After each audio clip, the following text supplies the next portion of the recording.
केकावली भाग 34. एखादी मुलगी सांगून आली तर तिचं कुळ, शीळ, आईबाप कसे आहेत हे पाहावंच लागतं.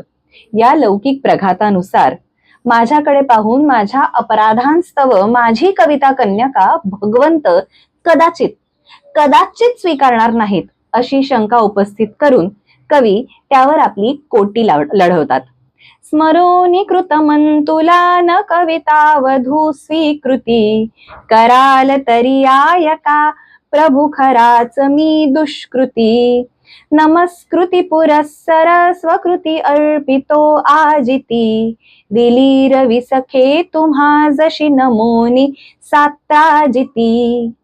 माझ्या अपराधांकडे लक्ष देऊन जर आपण माझ्या कविता कन्यकेचा अंगीकार करणार नसाल तर हे स्वामी ऐका, मी पापकर्म आहे हे अगदी खरं, पण असं असूनही मी माझी कृती म्हणजेच मी रचलेली कविता नमस्कारपूर्वक तुम्हाला अर्पण करतो. हे कसं म्हणाल तर ज्याप्रमाणे सूर्याचा मित्र सत्राजित यानं तुमच्या पुढे नम्र होऊन तुम्हाला आपली कन्यका म्हणजे सत्यभामा अर्पण केली, अगदी त्याचप्रमाणे मीही अर्पण करतोय.